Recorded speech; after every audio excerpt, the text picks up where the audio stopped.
The glass jar rolled slightly as the December wind picked it up, its hollow sound echoing against the concrete like a death rattle. Inside the transparent container, a crumpled piece of paper read, "Dreams Fund," in faded blue ink, mocking the emptiness within.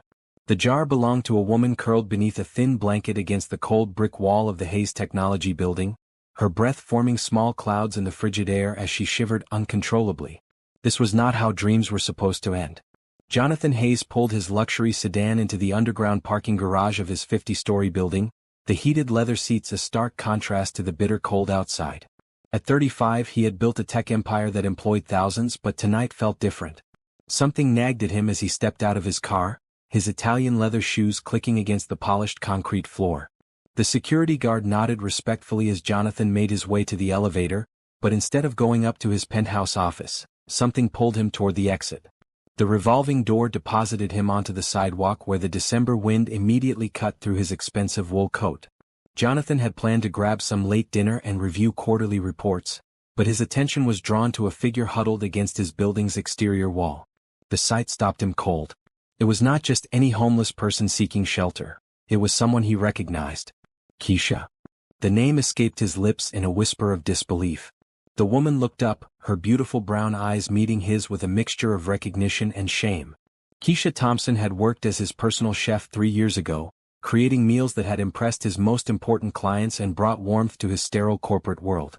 She had left suddenly one day, citing family obligations, and he had never seen her again. Until now. "Mr. Hayes," she said quietly, her voice hoarse from the cold. She clutched the empty jar closer to her chest, as if it contained precious treasure instead of broken dreams. The sight of her there, someone who had once created such beautiful meals for him, now reduced to sleeping on the streets, created a hollow feeling in his chest that he had never experienced before. The irony was not lost on him. Here was a woman who had nourished others, now clearly in need of nourishment herself. Her chef's hands, once so skilled at creating culinary masterpieces, now trembled from the cold and hunger. The empty jar seemed to symbolize everything that had gone wrong, a vessel that should have been filled with hope and possibility now containing nothing but air and disappointment. Jonathan's mind raced as he took in the scene. Keisha's clothes were clean but worn, her hair pulled back in a neat bun despite her circumstances. Even in her current situation, she maintained a dignity that spoke to her character. The empty jar beside her told a story of someone who had tried to save, tried to build something, but had fallen short of her goals. "What happened?" he asked, kneeling down beside her despite the expensive suit he wore. The concrete was cold and unforgiving beneath his knees, but he did not care. This woman had once made his house feel like a home with her cooking and warm personality.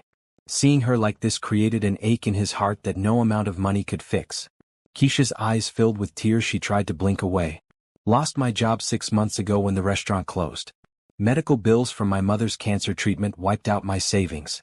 Got evicted last week." Her voice broke slightly on the last words, the weight of her situation evident in every syllable. The empty jar seemed to mock them both as it sat between them on the cold concrete. Jonathan realized that while he had been accumulating wealth in his towers of glass and steel, someone who had brought joy to his life had been struggling just to survive. The contrast was stark and unsettling, forcing him to confront the reality that success for some meant failure for others, often through no fault of their own. "You should not be out here," Jonathan said, his voice thick with emotion. "Not you, Keisha. Not someone who gave so much to others." She shrugged, trying to maintain her dignity. "Things happen. I'm working on getting back on my feet. This jar was supposed to hold money for a new start, maybe my own small restaurant someday. But dreams do not pay rent or buy food." The sight of that empty jar would haunt Jonathan for the rest of his life. It represented not just Keisha's broken dreams, but his own failure to stay connected to the people who had mattered to him. He had become so focused on building his empire that he had lost touch with his humanity, with the simple connections that made life meaningful. As the wind picked up again, rattling the empty jar against the concrete, Jonathan made a decision that would change both their lives forever. The hollow sound of that jar would no longer represent emptiness and broken dreams. He would make sure of that. But first, he had to convince Keisha to let him help her, and he knew from their past working relationship that she was proud and independent. This would not be easy, but Jonathan was determined to fill that jar with something more valuable than money, hope, opportunity, and perhaps something neither of them expected to find again. The empty jar sat between them like a challenge, daring him to prove that dreams could be rebuilt and that sometimes the most unexpected encounters could lead to the most beautiful beginnings. The cold December night would be the last time that jar would be empty, though neither of them knew it yet. The neon lights from the all-night diner across the street cast colorful reflections on the wet pavement as Jonathan helped Keisha to her feet. Her legs were stiff from sitting on the cold concrete for hours, and she moved slowly, clutching her empty jar like a lifeline. The December wind whipped around them, but Jonathan positioned himself to shield her from the worst of it. "Come on," he said gently, placing his hand on her elbow to steady her. "Let me buy you some coffee and food. We can talk inside where it is warm." Keisha hesitated, her pride warring with her desperate need for warmth and nourishment. "Mr. Hayes, I appreciate the offer, but I do not want charity. I can take care of myself." Even as she said the words, her stomach growled loudly, betraying her hunger. "This is not charity," Jonathan replied, his voice firm but kind. "This is one friend helping another. You helped me for 2 years, Keisha. You made my house feel like a home with your cooking and your laughter. Let me return the favor." The sincerity in his voice broke through her defenses slightly. She nodded reluctantly, and together they crossed the street to the diner. The bell above the door chimed as they entered, and the warmth hit them immediately. The contrast between the cold streets and the cozy interior was overwhelming, and Keisha felt tears spring to her eyes. They slid into a booth near the back, and Jonathan noticed how Keisha kept the empty jar close to her, setting it carefully on the table between them. The waitress, a middle-aged woman with kind eyes, approached with menus and coffee. "What can I get you folks tonight?" she asked, glancing curiously at the jar. "Everything," Jonathan said without looking at the menu. "Bring us some of everything. Soup, sandwiches, pie, whatever you recommend." Keisha started to protest, but Jonathan held up his hand. "Please. When was the last time you had a real meal?" She thought for a moment, her fingers tracing the rim of the empty jar. 3 days ago. I had some crackers and peanut butter I bought with the last of my money." The admission hit Jonathan like a punch to the chest. While he had been dining in expensive restaurants and ordering catered meals for his business meetings, Keisha had been surviving on crackers. The guilt was overwhelming, but he channeled it into determination to help her. "Tell me what happened," he said softly. "The real story. You were such a talented chef and you loved cooking. How did you end up here?" Keisha wrapped her hands around the warm coffee cup the waitress had brought, savoring the heat that seeped through the ceramic. "After I left your employment, I got a job as head chef at a small family restaurant downtown. The owners were wonderful people and I loved the work. We served comfort food to working families and I felt like I was making a real difference." She paused, her eyes distant with memory. "Then my mother got sick. Cancer. The treatments were expensive and even with insurance there were so many costs. I took out loans, maxed out credit cards, anything to help her." Her voice caught slightly. "She fought for 2 years but she lost the battle 6 months ago." Jonathan reached across the table and covered her hand with his. "I am so sorry, Keisha. I wish I had known. The restaurant could not afford to keep me on after business slowed down during the pandemic," she continued. "The owners felt terrible about letting me go but they were struggling too. I tried to find other work, but with all the debt from my mother's medical bills, my credit was ruined. Could not get an apartment, could not even get hired at fast food places because they run credit checks now." The waitress returned with plates of food and Keisha's eyes widened at the sight. There were bowls of steaming soup, thick sandwiches, mashed potatoes and fresh vegetables. It was more food than she had seen in months. "This jar," she said, touching it gently, "was my mother's idea. She told me to save every penny I could in here to build a fund for my dreams. She believed I would open my own restaurant someday, serve good food to people who needed it." Tears rolled down her cheeks. "But after she died, the funeral costs took everything. I could not even afford to bury her properly." Jonathan felt his own eyes fill with tears. The empty jar suddenly took on new meaning. It was not just about broken dreams, it was about love, sacrifice, and the bonds between a mother and daughter. Keisha had given everything for her mother, and now she had nothing left. "Eat," he said gently, pushing a bowl of soup toward her. "We can talk more, but first you need to get some food in you." Keisha took a spoonful of the soup, and the warmth spread through her body like a healing balm. It had been so long since she had tasted anything hot and nourishing. As she ate, some color returned to her cheeks, and Jonathan could see glimpses of the vibrant woman he remembered.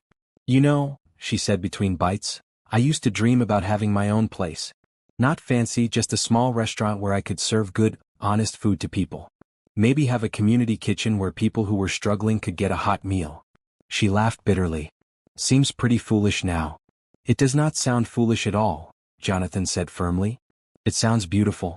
And it sounds exactly like something you would do, always thinking about taking care of others. They talked for 2 hours, sharing stories and memories. Jonathan told her about his business successes but also about the loneliness that came with them. Keisha spoke about her mother, about the joy of cooking, and about her dreams that felt so far away now. As the night wore on, Jonathan watched Keisha slowly come back to life. The warmth and food helped, but more than that, having someone listen to her story, someone who cared about what happened to her, seemed to restore some of her spirit.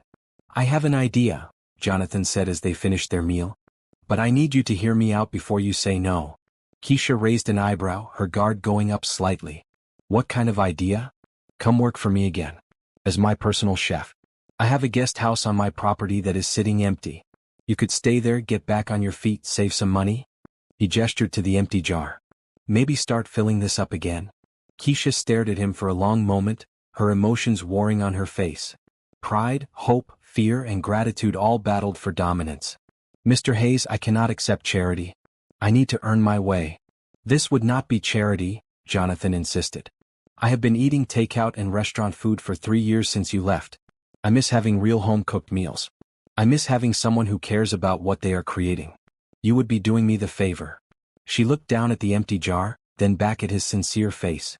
You really mean that? I have never meant anything more, he replied. Besides, what other choice do you have right now? Let me help you get back on your feet and then you can chase those dreams again. Fill that jar with hope instead of letting it stay empty. Keisha felt something shift inside her chest. For the first time in months, she felt a spark of hope. Maybe this was not the end of her story after all. Maybe it was a new beginning. Okay, she whispered, her voice thick with emotion. Okay, I accept. With gratitude. Jonathan smiled, the first genuine smile he had felt in months. Good. We start tomorrow. As they left the diner together, Keisha clutching her empty jar, neither of them realized that this was the moment their lives would change forever. The jar would not stay empty much longer, and it would hold far more than either of them could imagine. The morning sun streamed through the floor-to-ceiling windows of Jonathan's penthouse office as he made phone calls to prepare for Keisha's arrival. He had barely slept the night before, his mind racing with plans and possibilities. The image of that empty jar kept haunting him, but now it represented opportunity rather than despair. His assistant, Patricia, knocked on the door with a cup of coffee and his morning schedule. Mr. Hayes, you asked me to clear your afternoon appointments? Yes, and I need you to do something else, Jonathan said, pulling out his credit card. Go to the grocery store and stock the guest house kitchen with everything a professional chef might need. Spices, fresh ingredients, quality cookware, everything. And Patricia? He handed her a list he had been working on. Make sure to get these specific items. Keisha has particular preferences. Patricia looked at the detailed list with surprise. It included exotic spices, specialty flours, and organic produce. This is quite comprehensive, sir. Are you planning to entertain? Something like that, Jonathan replied with a small smile. Just make sure everything is ready by this afternoon. Meanwhile, Keisha stood outside the Hayes Technology building, holding a small duffel bag that contained all her worldly possessions. The empty jar was wrapped carefully in one of her few remaining clean shirts. She had spent the morning at the public library, using their facilities to clean up as best she could. Her reflection in the building's glass doors showed a woman trying to hold on to her dignity despite her circumstances. Jonathan met her in the lobby, dressed more casually than she had ever seen him, in khakis and a simple button-down shirt. Ready? He asked, and she could hear the nervousness in his voice. As ready as I can be, she replied, adjusting her grip on the duffel bag. The drive to his house took them through the affluent suburbs of the city, where massive homes sat on manicured lawns behind iron gates. Keisha had forgotten how wealthy Jonathan truly was. When she had worked for him before, she had focused on the kitchen and had not paid much attention to the grandeur of his lifestyle. I know this might feel overwhelming, Jonathan said as they pulled through the gates of his estate. But the guest house is separate from the main house. You will have your privacy. The property was sprawling, with gardens and a pond that reflected the afternoon sky. The main house was a modern masterpiece of glass and stone, but the guest house was smaller and more intimate, with a cozy cottage feel that immediately put Keisha at ease. This is beautiful, she breathed as they walked up the stone path to the front door. Jonathan opened the door and gestured for her to enter first. The interior was warm and inviting with a stone fireplace, comfortable furniture, and large windows that looked out onto the gardens. But it was the kitchen that made Keisha gasp. The space was a chef's dream with professional-grade appliances, a large island for food preparation, and cabinets stocked with every ingredient and tool she could possibly need. Fresh herbs grew in pots on the windowsill, and the refrigerator was fully stocked with premium ingredients. "Jonathan," she whispered, running her hands over the granite countertops. "This is too much. I cannot accept all this." "You are not accepting it," he said firmly. "You are earning it. I expect meals 3 times a day, plus any entertaining I might do. That is a lot of work, and this kitchen will help you do it well." He paused, watching her face. "Besides, I had this kitchen designed but never really used it properly. It needs someone who understands food to bring it to life." Keisha set her duffel bag down and carefully unwrapped her empty jar, placing it on the kitchen counter where it caught the afternoon light. "It feels strange to have hope again," she admitted. "Hope is not strange," Jonathan replied. "It is necessary. And Keisha? That jar is going to be full again. I promise you that." They spent the afternoon going over her responsibilities and discussing meal preferences. Jonathan was easy to please but had developed more sophisticated tastes since she had worked for him before. He traveled frequently for business and entertained clients regularly, so she would need to be prepared for various types of occasions. "I have a dinner party next Friday," he mentioned as they finished their discussion. 8 people including myself. Nothing too formal, but these are important potential investors. Do you think you could handle something like that? Keisha felt a flutter of excitement mixed with nervousness. It had been months since she had cooked for anyone other than herself, and even longer since she had prepared a meal for people who mattered. "What kind of cuisine were you thinking?" "Something that shows off your skills," Jonathan said. "I remember the dinner you made for the Peterson account. That meal secured a $1 million contract." The memory brought a smile to Keisha's face. "Mediterranean with Asian influences. I remember. Mr. Peterson said it was the best meal he had ever had outside of Europe." "Exactly. That is the kind of magic I am talking about." As evening approached, Jonathan prepared to return to the main house, giving Keisha space to settle in. "Breakfast is usually around 7, he said. "Nothing elaborate, just something to start the day right." After he left, Keisha stood alone in the beautiful kitchen, overwhelmed by the turn her life had taken in just 24 hours. She unpacked her few belongings, hanging her 3 remaining professional chef coats in the spacious closet of the master bedroom. The empty jar sat on the kitchen counter like a silent witness to her journey. She picked it up, holding it up to the light from the pendant lamps above the island. For the first time in months, the jar did not look empty to her. It looked ready to be filled. That evening, she prepared a simple dinner for herself using the amazing ingredients Jonathan had provided. As she cooked, muscle memory took over, and she felt like herself again for the first time since her mother's death.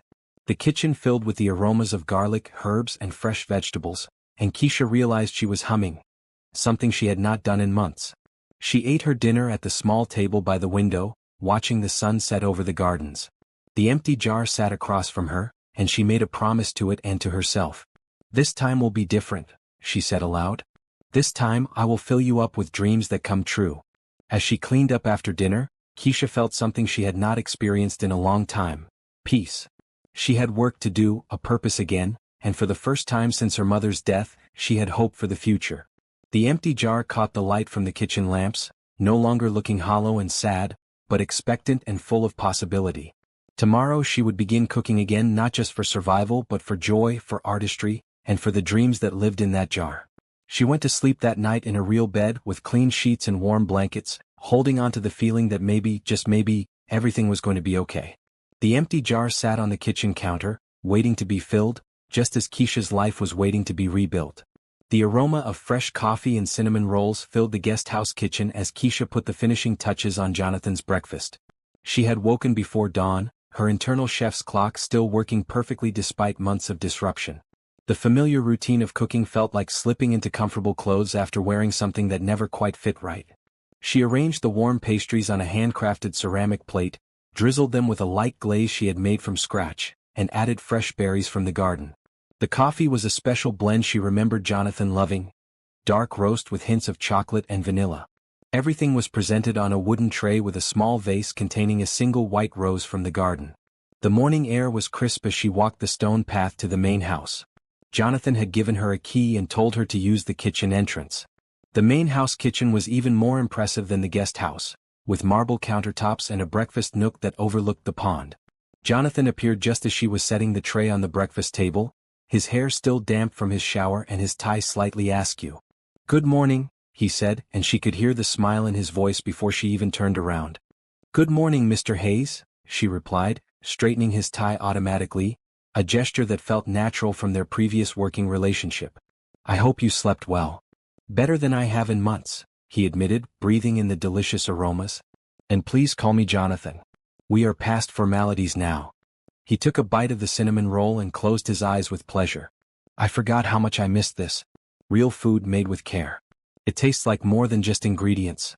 Keisha felt a warm glow of satisfaction. Food should tell a story. "This recipe was my grandmother's. She taught me that cooking is about love as much as technique." They fell into easy conversation as Jonathan ate his breakfast.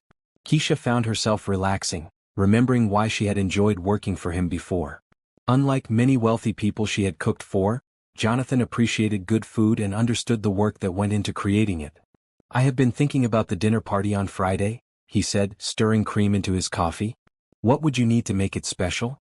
Keisha's eyes lit up with excitement. "I would like to create a menu that tells the story of your success, but also speaks to the investors about growth and possibility. Maybe start with something that represents humble beginnings, simple ingredients elevated through technique. Then progress to more complex dishes that show sophistication and vision."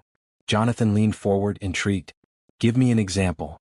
"Well," Keisha said, warming to the subject, "we could start with a deconstructed tomato soup, taking something everyone knows and loves, but presenting it in an unexpected way.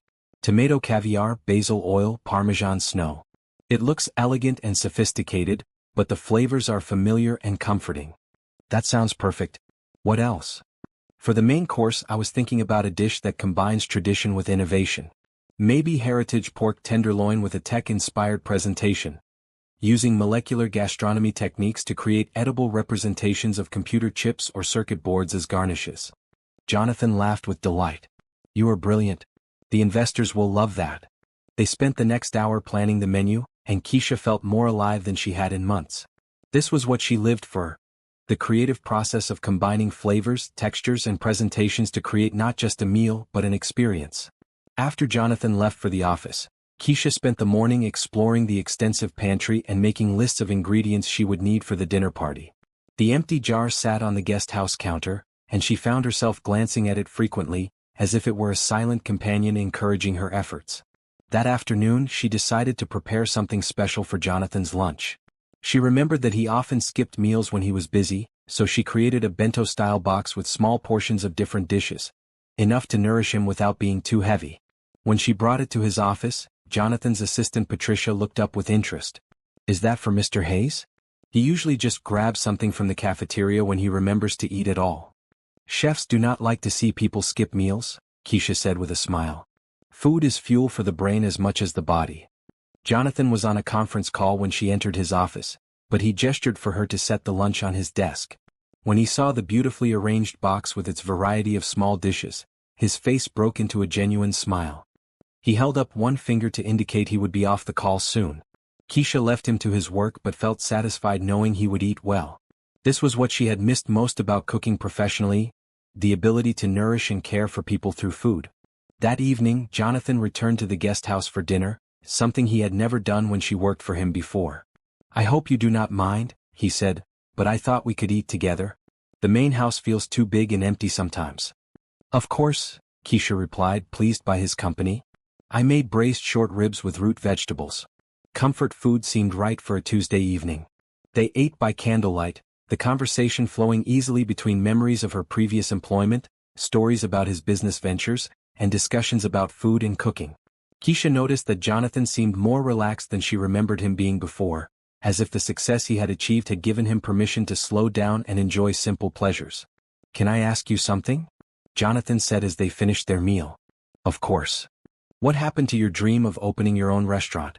I remember you talking about it when you worked for me before. You had such passion for it." Keisha's hand moved unconsciously toward the empty jar on the counter. "Life happened. My mother got sick and everything else became secondary. By the time she died, I had no savings left, no credit, no way to get a loan for a business. She paused, then added softly, "Sometimes I wonder if I was foolish to dream so big." "You were not foolish," Jonathan said firmly. "Dreams are what separate existing from living. And Keisha? That dream is not dead. It is just waiting for the right moment." After dinner, Jonathan helped her clean up, something that surprised her. Most wealthy people she had worked for would never set foot in a kitchen except to give instructions. "This feels good," he said, drying dishes while she washed. "Normal. I spend so much time in boardrooms and business dinners that I forget what it feels like to just live." As they worked side by side, Keisha felt something shifting in their relationship. They were no longer just employer and employee. They were becoming friends, sharing stories and laughter over simple tasks. When Jonathan finally returned to the main house, Keisha sat at her kitchen table with a cup of tea, looking at the empty jar. For the first time since her mother's death, she allowed herself to imagine filling it again. Not just with money but with hope, dreams and possibilities. She picked up a pen and a piece of paper and began writing down ideas for her dream restaurant. A community kitchen where she could serve good food to everyone, regardless of their ability to pay. A place where food would bring people together and nourish both body and soul. The empty jar seemed to glow in the lamplight, no longer mocking her failed dreams but encouraging new ones. Tomorrow she would continue cooking for Jonathan, honing her skills and rebuilding her confidence. And maybe, just maybe, she would start saving again, not just money but hope itself. 3 weeks had passed since Keisha began working for Jonathan, and their daily routines had developed a comfortable rhythm. Each morning she would prepare his breakfast and they would share coffee while discussing the day ahead. Jonathan had started requesting specific dishes from their past working relationship, and Keisha was delighted to discover her muscle memory intact despite the months away from professional cooking. The dinner party on Friday had been a tremendous success. The investors had been impressed not only with the innovative menu but with the story behind each dish that Keisha had carefully crafted. 2 of them had even asked for her contact information, wondering if she did private catering. Jonathan had beamed with pride as he watched his guests enjoy her creations. This morning was different though. Jonathan had mentioned that his business partner, Rebecca Martinez, would be joining them for lunch to discuss a major expansion project. It would be the first time Keisha would cook for someone else since returning to work. "Rebecca can be a bit intimidating," Jonathan warned as Keisha planned the menu. "She is brilliant but very direct. Do not take it personally if she seems cold at first." "What does she like to eat?" Keisha asked practically. "She is health conscious but not fussy. She appreciates good food but does not have time for anything too elaborate." Keisha decided on a menu that would be impressive but not over the top. Seared salmon with quinoa pilaf, roasted vegetables with herbs from the garden, and a light lemon tart for dessert. Everything could be prepared in advance so she could focus on perfect execution. Rebecca arrived at noon sharp, a tall woman in her 40s with silver-streaked hair and intelligent eyes behind stylish glasses. She wore a tailored navy suit and carried herself with the confidence of someone accustomed to being the smartest person in the room. "So you are the famous Keisha," Rebecca said when Jonathan introduced them. "Jonathan has not stopped talking about your cooking since you returned." "I hope that is a good thing," Keisha replied with a smile. "We will see," Rebecca said, but there was a hint of warmth in her eyes that suggested she was not as severe as she appeared. Keisha served the meal in Jonathan's dining room, presenting each dish with careful attention to visual appeal as well as flavor. She noticed Rebecca examining each component with the analytical eye of someone who appreciated quality and attention to detail. "This salmon is perfectly cooked," Rebecca said after her first bite. "The quinoa has an interesting texture. What did you add to it?" "Toasted pine nuts and fresh dill," Keisha replied. "The combination adds both crunch and brightness to balance the richness of the fish." "Clever." Rebecca took another bite then looked directly at Keisha. "Jonathan tells me you have dreams of opening your own restaurant." Keisha felt heat rise in her cheeks. "Someday perhaps. Right now I am focused on doing good work here." "That is diplomatic," Rebecca said with a slight smile. "But I did not ask about right now. I asked about your dreams."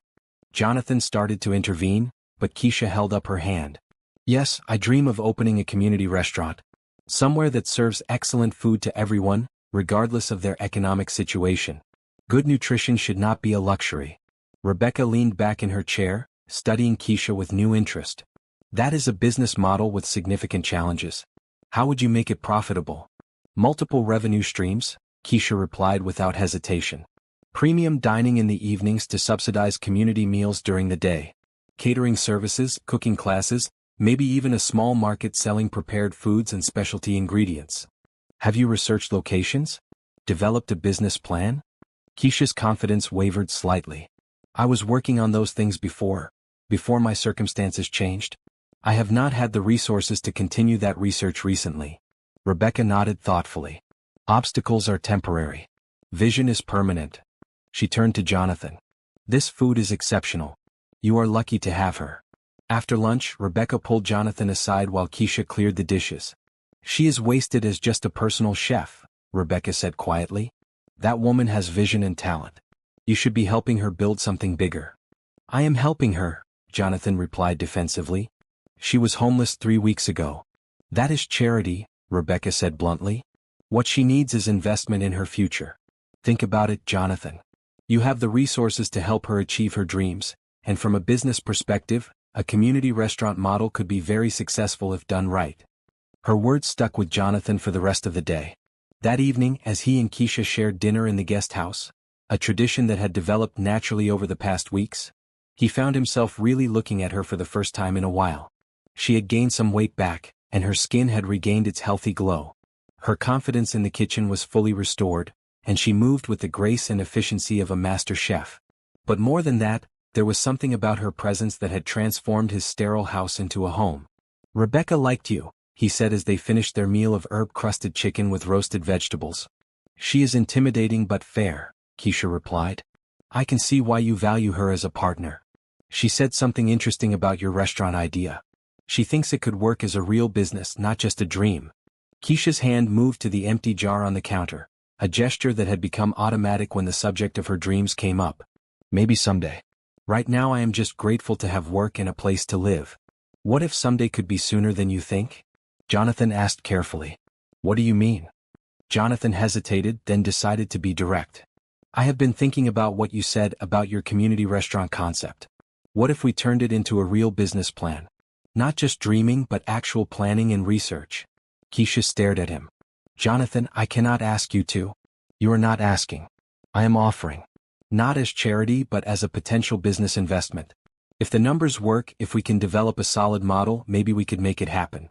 The hope that flickered in Keisha's eyes was quickly tempered by caution. That is very generous, but restaurant businesses fail all the time. I would not want you to lose money because of my dreams. Every business involves risk, Jonathan said. But some risks are worth taking. Besides, I did not become successful by avoiding challenges. I became successful by recognizing good opportunities and good people. They spent the next 2 hours at the kitchen table, Keisha sketching out ideas while Jonathan asked practical questions about costs, locations, and logistics. The empty jar sat between them like a silent witness to the conversation, reflecting the lamplight as their plans took shape. There is a neighborhood downtown that is going through revitalization, Keisha said, her excitement growing as she talked. Lots of young families moving in but also longtime residents who have been there for decades. It would be perfect for a community-focused restaurant. Tell me more about the community meal concept, Jonathan said, making notes on his tablet. 2 different menus, Keisha explained. During lunch hours, simple, nutritious meals at very low cost. Maybe $5 or even pay what you can for people who need it. Then in the evenings, elevated comfort food at regular restaurant prices. The dinner service subsidizes the lunch program. And the people paying full price do not mind subsidizing others? They feel good about it, Keisha said confidently. People want to be part of something meaningful. When they know their dinner is helping feed someone who is struggling, it makes the experience more valuable, not less. Jonathan was impressed by how thoroughly she had thought through the concept. This was not just a pipe dream, it was a vision with real substance behind it. What would you call it? He asked. Keisha smiled, touching the empty jar gently. The full jar. A place where everyone leaves satisfied and no one goes away empty. The name sent a chill down Jonathan's spine. It was perfect, simple, meaningful, and directly connected to Keisha's personal journey. He could already envision the logo, the marketing, the story they would tell. I love it, he said quietly. They worked until nearly midnight, filling page after page with ideas, concerns, and possibilities. When they finally stopped, both were exhausted but energized by what they had created together. This feels real, Keisha said, looking at their notes spread across the table.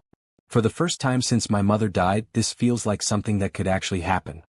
It is real, Jonathan assured her. Tomorrow I will have my legal team start researching restaurant licensing and permits. Rebecca knows commercial real estate.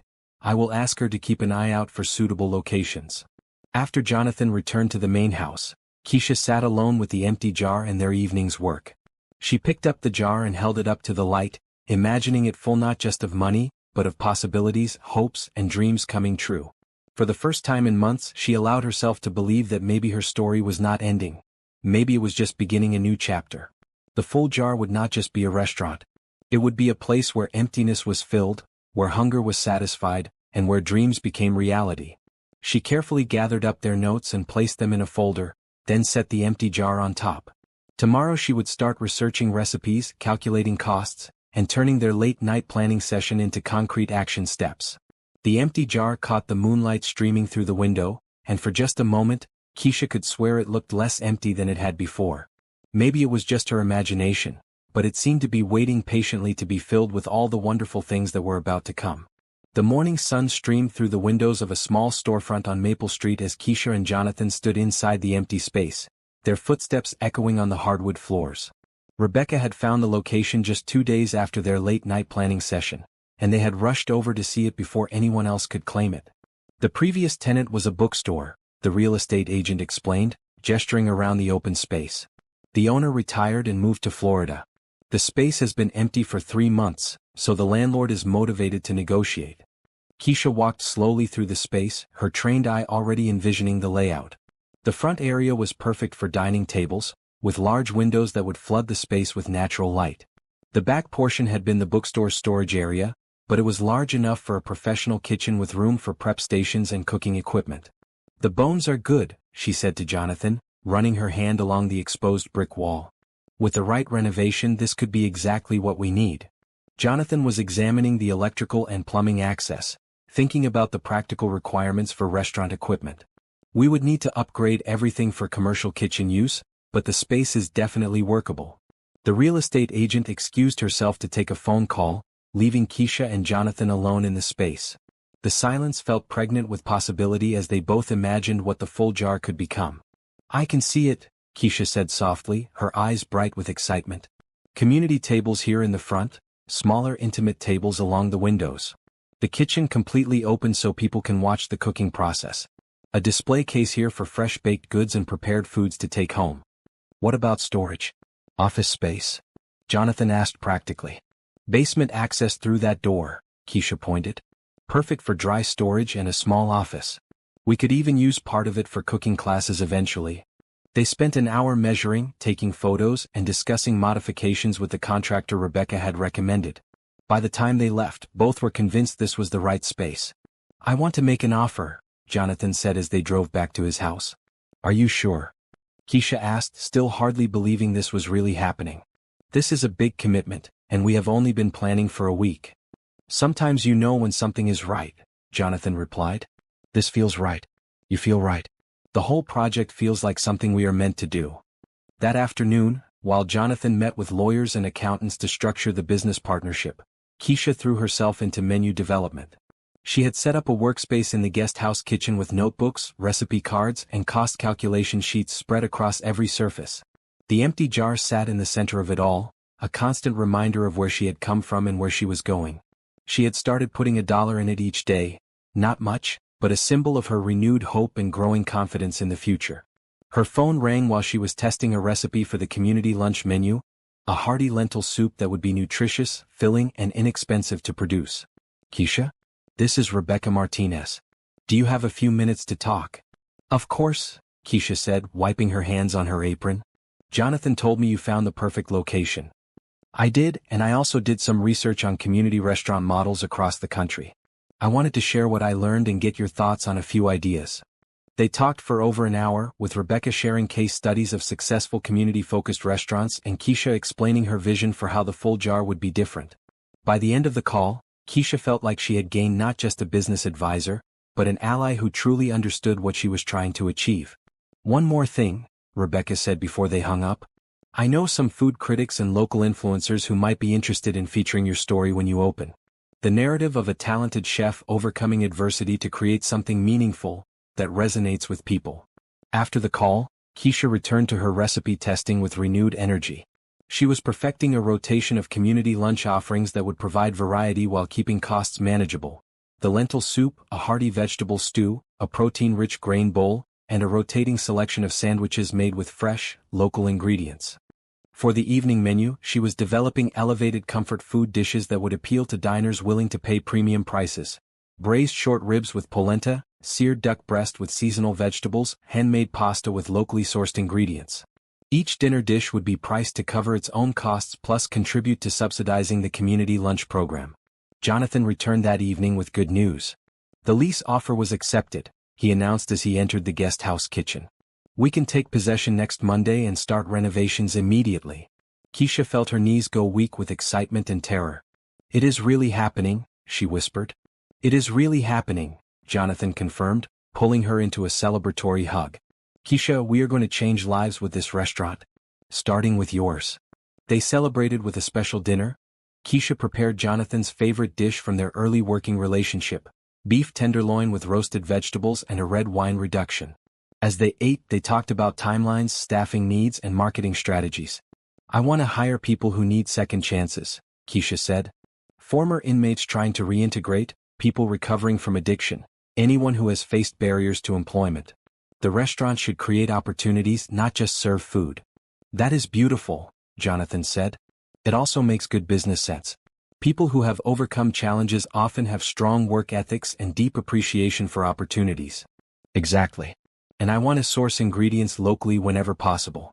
Support other small businesses and reduce our environmental impact. Jonathan watched her face light up as she talked about her vision, and he realized something had shifted in his feelings for her. What had started as compassion for someone in need, then developed into respect for her talents, was becoming something deeper. He cared about her success not just as a business partner, but as someone whose happiness had become important to his own. After dinner, they walked through Jonathan's garden in the moonlight, discussing plans for the restaurant's herb garden and possible partnerships with local farms. Keisha felt more alive than she had in years, her mind buzzing with possibilities and her heart full of gratitude. I need to ask you something, she said as they paused by the pond. Why are you doing this? Really? You could invest in any business, work with any chef. Why take a risk on me and my crazy community restaurant idea? Jonathan was quiet for a long moment, watching the moonlight reflect on the water. Because in the 3 weeks since you came back into my life, you have reminded me what it feels like to have purpose beyond just making money. You cook with love, you dream with hope, and you see possibility where others see problems. That is rare, Keisha. That is worth investing in. His words brought tears to her eyes. I do not know how to thank you. You do not need to thank me, Jonathan said gently. Just succeed. Fill that jar with everything you have dreamed of, and let me be part of making it happen. They returned to the guest house where Keisha's planning materials were still spread across the kitchen table. The empty jar sat in the center, reflecting the overhead lights like a beacon of hope. $3 more today, Keisha said, dropping coins into the jar. It is not much, but it is something. Every dollar counts, Jonathan agreed. But soon that jar is going to be filled with something more valuable than money. What is that? Proof that dreams come true when you work for them and have people who believe in you. As Jonathan headed back to the main house, Keisha sat at her table surrounded by recipes, business plans, and dreams taking shape. The empty jar no longer looked empty to her. It looked expectant, ready to hold all the wonderful things that were about to unfold. She picked up her pen and wrote at the top of a fresh page, the full jar, grand opening plan. Then she began writing down everything they would need to do to turn their shared vision into reality. For the first time since her mother's death, Keisha went to sleep feeling not just hopeful about the future, but confident that she had the power to create the life she wanted. The empty jar sat on her nightstand, waiting patiently to be filled with dreams come true. The renovation of the full jar had been underway for 6 weeks, and the empty storefront was slowly transforming into Keisha's dream restaurant. She spent her mornings cooking for Jonathan, her afternoons at the construction site, and her evenings developing recipes and training procedures. The empty jar now contained $43 and a collection of small mementos, a flower from Jonathan's garden, a business card from their contractor, a photo of the space on the day they signed the lease. This particular evening was different, though. Jonathan had asked Keisha to prepare a special dinner for just the two of them, saying he had something important to discuss. She had chosen to make something meaningful. The first meal she had ever cooked for him years ago when she started working as his personal chef. The dining room in the main house was set with candles and fresh flowers from the garden. Jonathan had opened a bottle of wine that he had been saving for a special occasion, though he had not told Keisha what made tonight special. "This is perfect," Jonathan said as Keisha served the pan-seared halibut with lemon butter sauce and roasted asparagus. "It tastes exactly like it did that first night you cooked for me. I remember thinking I had never had fish prepared so perfectly. I was so nervous that night," Keisha admitted, settling into her chair across from him. "I wanted to impress you, but I also wanted to cook something that felt like me, not just something fancy." "You did both," Jonathan said. "That meal told me everything I needed to know about you as a chef and as a person. You care about quality, but you also care about the soul of the food." They ate in comfortable conversation, discussing the restaurant's progress and the hiring interviews they had conducted that week. Keisha had found 3 potential staff members who fit her vision perfectly. A young man recently released from prison who had learned to cook during his incarceration, a single mother trying to rebuild her life after addiction recovery, and an older woman who had been laid off from her corporate job and wanted to try something completely different. "They all have such interesting stories," Keisha said. "People who have faced real challenges but are ready to work hard for a new opportunity. That is exactly what I hoped to find." "Like you," Jonathan observed quietly. "Like me," Keisha agreed. "We all deserve second chances." As they finished the main course, Jonathan seemed to grow more nervous. He kept fidgeting with his wine glass and glancing at Keisha as if he wanted to say something but could not find the words. "Jonathan, what is it?" Keisha finally asked.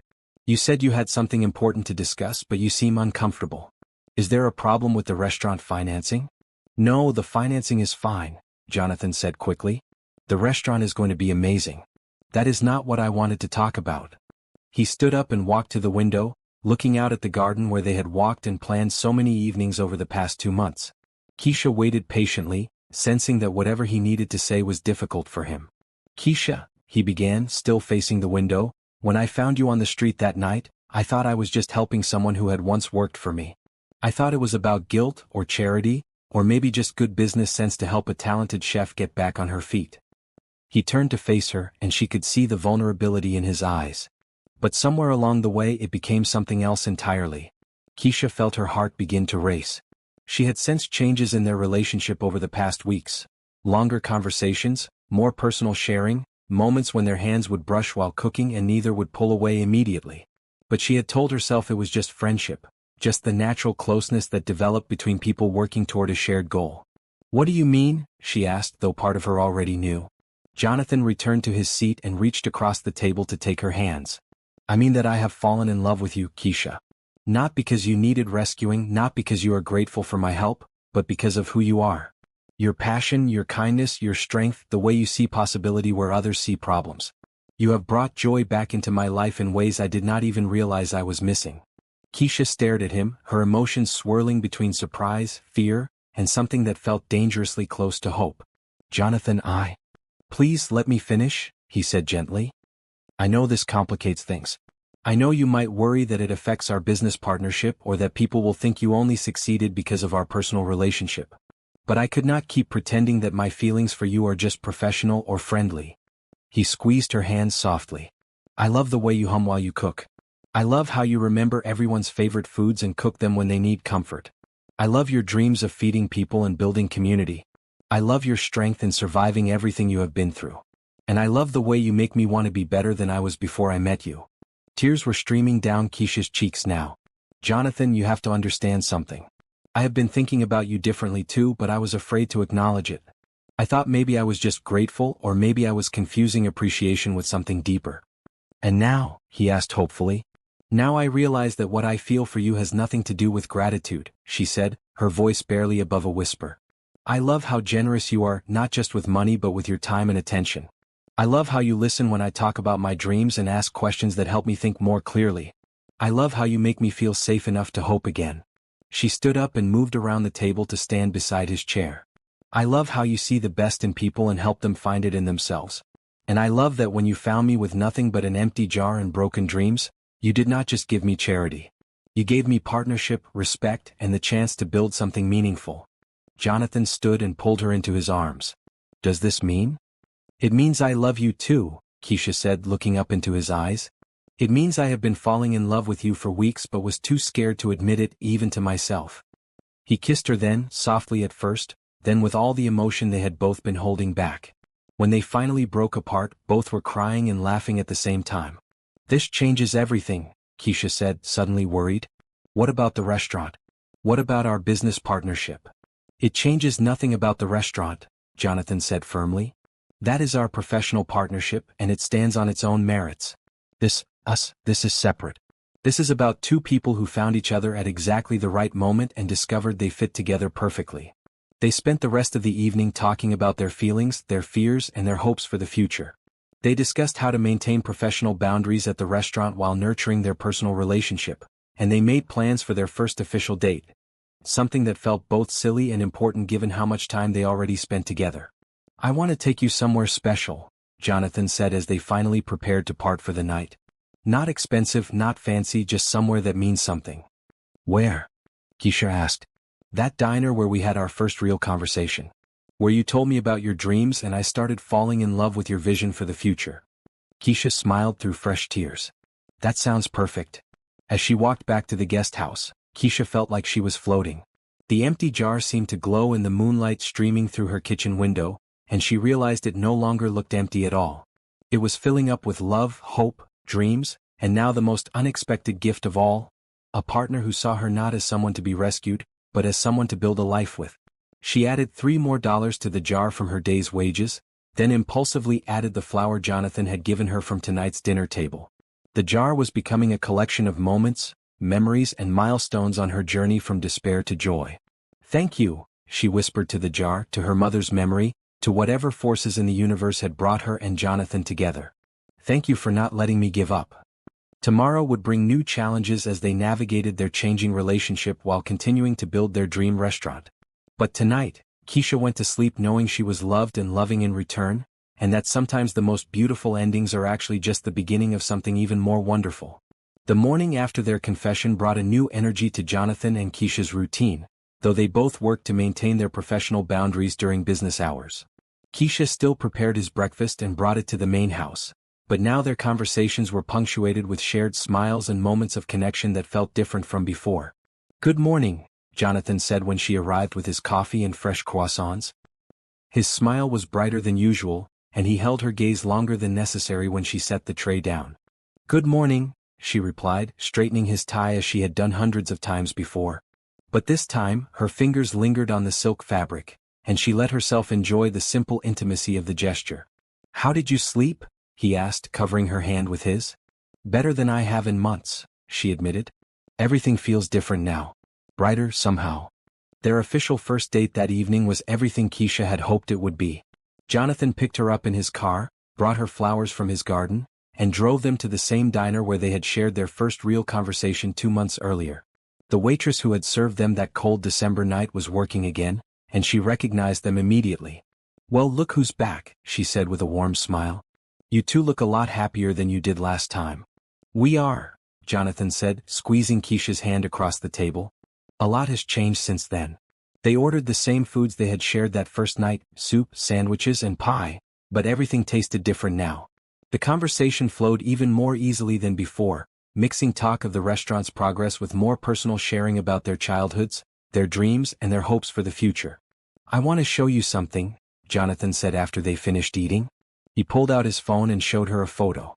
Rebecca sent this today. It is the final design for the full jar's sign. The image showed elegant lettering in warm gold against a deep green background, with a subtle illustration of a mason jar filled with light. Below the main name, smaller text read Community Kitchen and Cafe. It is perfect, Keisha breathed, tears springing to her eyes. It looks exactly like what I imagined in my head but could never describe. The fabricators say it will be ready for installation next week, just in time for our soft opening. The soft opening was scheduled for the following Saturday. A trial run with invited guests to test the kitchen systems and service before the official grand opening. Keisha had been both excited and terrified about it for weeks, but having Jonathan's love and support made her feel ready for anything. Over the next week, they fell into a new rhythm that balanced their growing romance with the intense demands of preparing for the restaurant opening. Mornings still began with breakfast together, But now they also ended with evening walks through the garden, quiet dinners in the guest house, and long conversations about everything and nothing. Jonathan had moved their business meetings to his office to maintain professional boundaries, but he still came to the guest house most evenings, where they would cook together while discussing their days. Keisha discovered that Jonathan was actually quite skilled in the kitchen when he had someone patient enough to teach him. "You have good instincts," she said one evening as he successfully flipped crepes without breaking them. "With practice you could be a decent cook." "I have an excellent teacher," he replied, sliding his arms around her waist from behind as she stirred a sauce on the stove. "An excellent motivation to learn." The physical affection between them had developed naturally, holding hands during their walks, brief kisses when they parted for the night, comfortable embraces while cooking together. They had not rushed into anything more intimate, both wanting to savor this phase of their relationship and build a strong emotional foundation. 3 days before the soft opening, Keisha's new staff arrived for their final training session. Marcus Johnson, the young man who had learned to cook in prison, demonstrated knife skills that impressed even Keisha. Carmen Rodriguez, the single mother in recovery, showed natural leadership abilities that would make her perfect as a shift supervisor. And Dorothy Chin, the former corporate executive, brought organizational skills that would help streamline their service procedures. Jonathan observed the training from a corner table, officially there to review operational procedures but actually there to watch Keisha in her element. She was a natural teacher, patient but demanding, encouraging but honest about areas that needed improvement. Watching her work with her new team, he felt a surge of pride and love that took his breath away. "She is something special," said a voice behind him. Rebecca had arrived early for their scheduled business meeting and had been watching the training session as well. "She really is," Jonathan agreed. "I knew she was talented, but seeing her lead a team, build something from nothing. She is remarkable." "And you are in love with her," Rebecca observed with a knowing smile. Jonathan felt heat rise in his cheeks. "Is it that obvious?" "Only to someone who has known you for 10 years and has never seen you look at anyone the way you look at her." Rebecca sat down beside him. "Does she know?" "As of 3 days ago, yes. We both finally admitted what has been developing between us." "Good," Rebecca said firmly.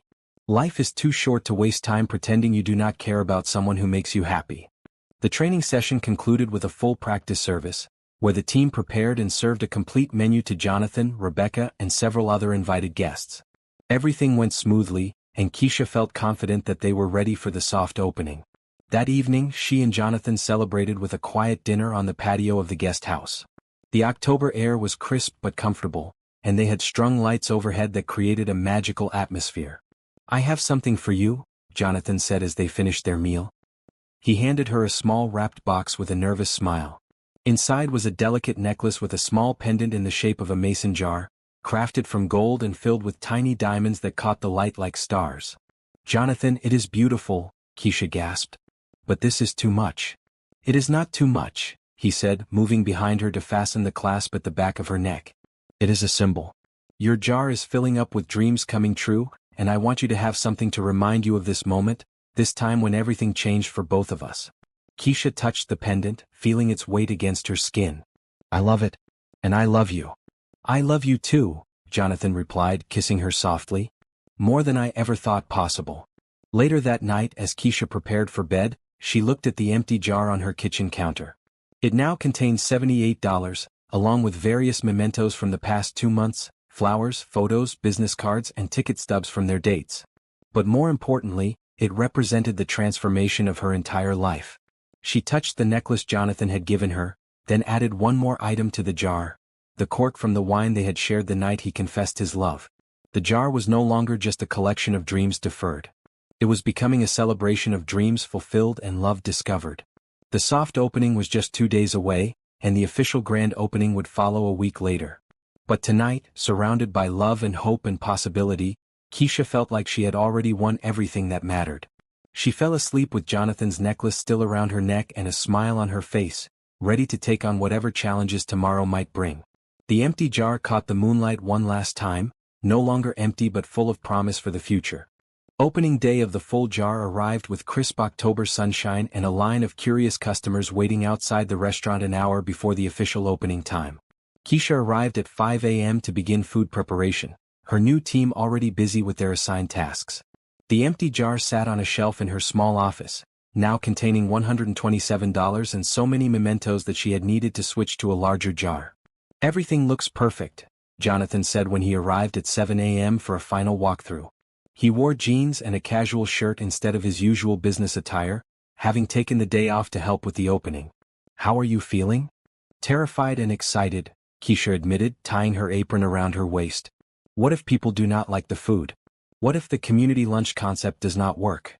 What if—" Jonathan stopped her spiraling thoughts with a gentle kiss. "It is going to be wonderful because you are wonderful. Trust yourself." The morning flew by in a blur of activity.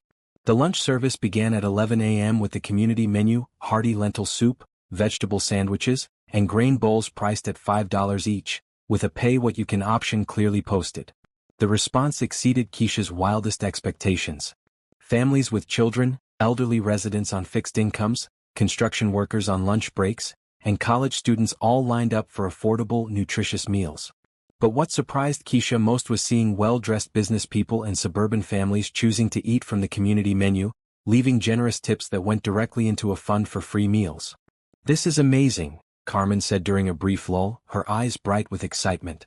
"People are not just buying food, they are buying into the mission." The evening service was equally successful, with reservations fully booked and a waiting list for walk-ins. Local food critics had come to review the restaurant, but Keisha was too busy cooking to be nervous about their presence. The elevated comfort food menu was receiving rave reviews from diners. The braised short ribs, handmade pasta, and seasonal vegetable dishes all earning enthusiastic praise. By 9 p.m., when they served the last dinner customer, Keisha was exhausted but glowing with success. The team had performed flawlessly, the kitchen had run smoothly, and the dining room had been filled with happy customers all day. "We did it," she said to her staff as they began cleaning up. "We actually did it." Jonathan had spent most of the day in the background helping with small tasks and observing the operation. Now, as the last customers left and the staff finished their closing duties, he approached Keisha with a mysterious smile. "I have one more surprise for you," he said. "But first you need to come to your office." Confused but curious, Keisha followed him to the small office space behind the kitchen. When she opened the door, she gasped in amazement. The room had been transformed with flowers, candles, and photos documenting the restaurant's journey from empty storefront to thriving business. But what took her breath away was what sat on her desk. Her original empty jar, the one that had started it all, but it was no longer empty. It was overflowing with cash, checks, and small notes. Around it were dozens of similar jars, all filled to the brim. "What is this?" she whispered, approaching the display with trembling hands. "Your dreams fund," Jonathan said softly. "The original jar contains every dollar you put in over the past 4 months, plus matching contributions from me. But these other jars represent something even more special." He picked up one of the jars and handed it to her. Inside were not just bills and coins, but notes written on colorful paper. Keisha opened the jar and read a few of them aloud. "Thank you for giving my son his first job and believing in him. Marcus's mother. The best meal I have had in years and I love knowing it helps feed others. Mrs. Patterson. You made my daughter feel welcome when she was too shy to order. That kindness means everything. The Johnson family." Tears streamed down Keisha's face as she read note after note. "How? Where did these come from?" "Customers started asking how they could contribute to the free meal fund," Jonathan explained. "So I put out a few donation jars with explanation cards. But people started writing notes instead of just leaving money. They wanted you to know how much this place means to them." Rebecca appeared in the doorway carrying yet another jar. "The evening customers filled this one," she said with a smile. "And the local newspaper wants to do a feature story about the full jar's community impact." Keisha sank into her desk chair, overwhelmed by the display before her. "I cannot believe this is real. 6 months ago, I was sleeping on the street with an empty jar and broken dreams. Now you have built something that feeds both bodies and souls," Jonathan said, kneeling beside her chair. "And it is just the beginning." He reached into his jacket pocket and pulled out a small velvet box. Keisha's heart stopped as she realized what was happening. "Keisha Thompson," he said, his voice thick with emotion, "you have filled my life with purpose, joy, and love I never knew I was missing. You have shown me that success means nothing if you do not have someone to share it with. Will you marry me?" The ring was perfect. A simple solitaire diamond that caught the candlelight like a captured star. But more beautiful than the ring was the love shining in Jonathan's eyes as he waited for her answer. "Yes," she whispered, then louder, "yes." Of course yes. The office erupted in cheers as her staff, who had been hiding in the hallway, burst in to congratulate them. Carmen was crying, Marcus was grinning from ear to ear, and Dorothy was already talking about planning an engagement party at the restaurant. I knew it, Rebecca said with satisfaction. I could see this coming from the first time I watched you two together. As the celebration continued around them, Jonathan slipped the ring onto Keisha's finger. It fit perfectly, as if it had been waiting for her all along. The jars were not the only surprise, he said quietly, speaking just to her. I bought the building. The full jar will never have to worry about rent increases or being forced to move. This is yours, ours, forever. Fresh tears spilled down Keisha's cheeks. Jonathan, you have given me everything I never dared to dream of.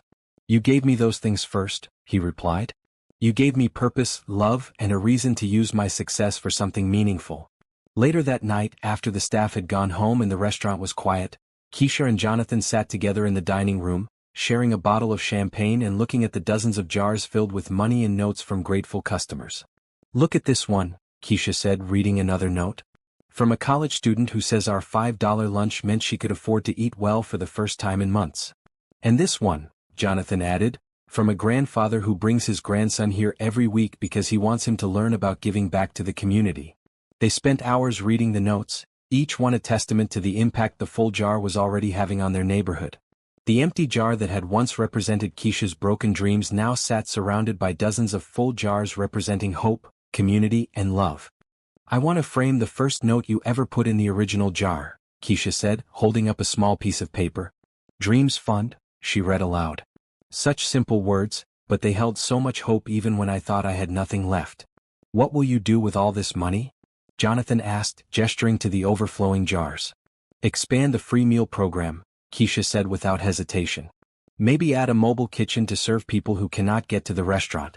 Start a job training program for people who want to learn culinary skills. There are so many ways we can help.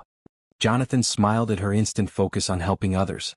Whatever you want to do, we will make it happen. Together. As they prepared to leave the restaurant, Keisha took one last look around the dining room. The community tables were clean and ready for tomorrow's customers, the open kitchen gleamed under the pendant lights, and the large windows reflected the street lights outside. Thank you, she said softly to the space, to the jars, to whatever force in the universe had brought her and Jonathan together. Thank you for what? Jonathan asked. For proving that empty does not mean hopeless. For showing me that dreams can come true if you are brave enough to keep believing in them. For bringing you into my life when I needed hope the most. They walked hand in hand to Jonathan's car, Keisha's engagement ring catching the light from the street lamps. The original empty jar sat carefully in her purse, no longer empty but treasured as a reminder of how far she had come. What should we do tomorrow? Jonathan asked as they drove home. Cook breakfast together in our kitchen, Keisha said, emphasizing the word, our. Plan our wedding. Maybe start looking at locations for the second full jar location. Second location? Jonathan raised an eyebrow. This is too good not to share with more people, Keisha said with a grin. I am thinking we could franchise the model, help other chefs create community kitchens in their neighborhoods.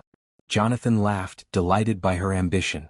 6 months ago you were worried about having enough to eat, and now you are planning a restaurant empire. Not an empire, Keisha corrected. A movement. A way to make sure no one has to choose between eating well and paying rent. A way to build community through food and kindness. As they pulled into the driveway of what would soon be their shared home, Keisha looked at the guest house where she had spent the past 4 months rebuilding her life. Soon she would move into the main house with Jonathan, but she would always be grateful for the small cottage that had sheltered her dreams while they grew strong enough to flourish. The empty jar in her purse clinked softly against her keys, a gentle reminder that sometimes the most beautiful stories begin with the most difficult chapters. Tomorrow would bring new challenges and new opportunities, but tonight, surrounded by love and success and jars full of hope, Keisha felt ready for anything. Her dreams had not just come true, they had exceeded everything she had ever imagined possible. The empty jar would never be empty again, and neither would her heart. 1 year later, the full jar had become more than just a restaurant. It had become the heart of the community. The anniversary celebration was in full swing, with the dining room packed with customers, staff, local politicians, and food critics who had followed the restaurant's remarkable success story. Streamers hung from the ceiling, and every table was filled with people who had been touched by Keisha's vision of community through food. Keisha moved through the crowd in her wedding dress. A simple but elegant gown that allowed her to move freely while still looking like the radiant bride she was. She and Jonathan had decided to combine their wedding ceremony with the restaurant's anniversary celebration, surrounded by the community that had embraced their dream from the very beginning. "Ladies and gentlemen," Jonathan called out, clinking his glass to get everyone's attention. "Before we cut the cake, both wedding and anniversary, my beautiful wife has something she wants to share with you." Keisha stepped to the front of the dining room, her wedding bouquet in one hand and a microphone in the other. She looked out at the faces gathered there, her staff who had become like family, customers who had become friends, and Jonathan whose love had made everything possible. "A year ago, I was sleeping on the street outside Jonathan's building with nothing but an empty jar and shattered dreams," she began, her voice steady despite the emotion she felt. "I thought my story was ending. I thought I had lost everything that mattered to me." She paused, looking around the room that had become her life's work. "But what I learned is that sometimes what looks like an ending is actually a beginning in disguise. Sometimes you have to lose everything to discover what you are truly capable of building." The original empty jar sat on display near the entrance, now surrounded by dozens of photographs documenting the restaurant's first year. Next to it was a new jar, this one labeled Dreams Fund Year 2, already half full with contributions from staff and customers who wanted to help expand the community meal program. "This restaurant has served over 50,000 meals this year," Keisha continued. 20,000 of those were free or reduced-price meals for people who needed them. But more than feeding bodies, we have fed souls. We have created jobs, built relationships, and proven that business can be profitable while also being purposeful. The crowd erupted in applause, and Keisha felt tears of joy spill down her cheeks. Marcus, now her head cook, grinned at her from the kitchen pass. Carmen, promoted to restaurant manager, was wiping her eyes with a dish towel. Dorothy, who had become their catering coordinator, was taking notes on her phone, already planning the expansion projects they had discussed. "But today is not just about celebrating what we have accomplished," Keisha said when the applause died down. "It is about announcing what comes next." Jonathan stepped beside her, taking her free hand and squeezing it supportively. They had planned this announcement together, and both were excited to share their news. "Next month, we will break ground on the Full Jar Community Kitchen Training Center," Keisha announced. "A place where people who want to learn culinary skills can get professional training while also learning about running community-focused food businesses." The crowd cheered again, and Rebecca stepped forward with an easel holding architectural drawings of the planned facility. The training center would be located in the lot next to the restaurant, connected by a covered walkway that would allow students to gain real-world experience in the Full Jar's kitchen. "We have also purchased 3 food trucks," Jonathan added, his voice filled with pride. "The Full Jar Mobile will bring nutritious, affordable meals to neighborhoods that lack access to fresh food. Each truck will be staffed by graduates of our training program." "And finally," Keisha said, her voice trembling with excitement, "we are announcing the Full Jar Foundation, which will provide grants and mentorship to other entrepreneurs who want to start community-focused food businesses in their own cities." The applause was thunderous now, and Keisha saw many people in the crowd wiping away tears. What had started as one woman's desperate dream had grown into a movement that would touch lives far beyond their small restaurant. "None of this would have been possible without Jonathan," Keisha said, turning to face her new husband. "He saw potential where others saw problems. He offered partnership where others might have offered charity. He believed in my dreams even when I had trouble believing in them myself.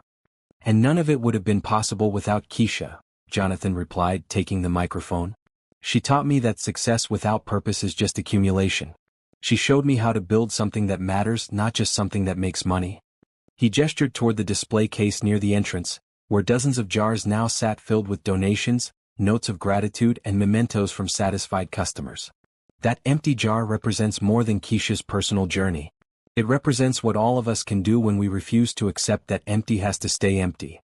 The ceremony continued with the cutting of 2 cakes, a traditional wedding cake and a sheet cake decorated with the Full Jar's logo for all the guests to share. As Keisha and Jonathan fed each other the first bites, the crowd cheered and someone started playing music for dancing. Later in the evening, as the celebration wound down and the last guest departed, Keisha and Jonathan stood alone in their restaurant, still in their wedding attire but barefoot now, holding hands among the empty tables and chairs. "Look at this place," Keisha said softly, taking in the dining room that had hosted so many meaningful meals over the past year. "It feels like home." "It is home," Jonathan agreed. Our first home together, the place where we built our life and our love. They walked to the display case and stood before the original empty jar, now a symbol of transformation and hope for everyone who visited the restaurant.